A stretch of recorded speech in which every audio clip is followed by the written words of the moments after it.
மேடையில் அமர்ந்திருக்கும் நம்ம ஐயா வெண்மணி சார் அவர்களுக்கும் அதிகமான அவர்களுக்கும் மற்ற மேடையில் இருக்கும் அனைவருக்கும் கூட்டத்திற்கு வந்திருக்கும் அனைவரையும் வருக நான் வரவேற்கிறேன். கூட்டத்தில் நான் பெரிய பிரச்சனைகளை சந்திச்சுட்டு இருக்கிறப்போ அந்த கூட்டத்துக்கு வந்து மாவட்ட கலெக்டர் லெவலில் போனோம். அந்த கலெக்டர்கிட்ட போகும்போது பாடையை கட்டி போராட்டம் நடத்தினாங்க. நம்ம தம்பி கதிரவன் தான் நடத்தினாப்புல. அந்த பாடை கட்டி போராட்டம் நடத்தியும் கலெக்டர் பிரச்சனைக்கு தீர்வு கிடைக்கல. மறுபடி எல்லா தலைவர்களுமே சேர்ந்து போராட்டம் நடத்துனாங்க. எல்லா பிரச்சனைக்குமே போலீஸ்கிட்ட போனோம், கலெக்டர்கிட்ட போனோம். எல்லா இடத்துலையுமே பிரச்சனைக்கு பதில் கிடைக்கல.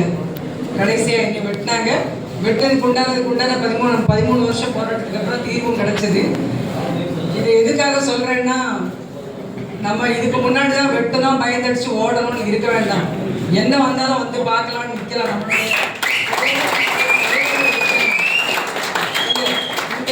கதிரவன் தம்பி சொன்ன மாதிரி இப்போ இந்த வெட்டு கூட படலைன்னா நான் இந்த அளவுக்கு பிரபலமாக இருக்க மாட்டேன்னு நினைக்கிறேன். ஏன்னா இந்த வெட்டு இல்லை, இன்னும் 10 வெட்டு வெட்டினாலும் இன்னும் ஸ்ட்ராங்காக நிற்க மக்கள் எல்லாருமே வரணும். எல்லாருக்கும் நம்ம தலைவர்கள் இருக்காங்க, பயப்பட வேண்டாம், தைரியமாக வரலாம். போராட்டத்தை சிறப்பாக நடத்துவோம். போராட்டத்துக்கு எல்லாருமே கலந்துப்போம். வீட்டில் சொன்ன மாதிரி எல்லாரும் கும்பலாக போவோம். கிருஷ்ணசாமி வந்து வடக்கு தாளையத்து பகுதிக்கு வந்திருந்தார். அப்போ வந்திருக்கிறப்ப ஓட்டு கேட்டார். அப்போ நாங்கள் எல்லாம் நான் வந்து எனக்கு அந்த அளவுக்கு விவரம் தெரியாது. இருந்தாலும் நானும் அந்த காளியம்மன் கோயில் தெருவுக்குள்ள போய் நிற்கிறப்போ கிருஷ்ணசாமி வந்திருக்காரு வாங்கன்னு சொல்லி சொன்னாங்க. அப்போ நாங்கள் போனோம். அப்போ யாரும் பேசணுன்னா யாரும் பேசுறதுக்கு முன்னே வரல. அப்போ நான் போய் கேட்டேன், சார் வந்து ஓட்டு கேட்குறீங்களே, எங்களுக்கு என்ன சார் செய்வீங்க அப்படின்னு. ஏம்மா நாங்கள் உங்களை வந்து பெரிய லெவலில் தூக்கி மேலே கொண்டு வருவோம்.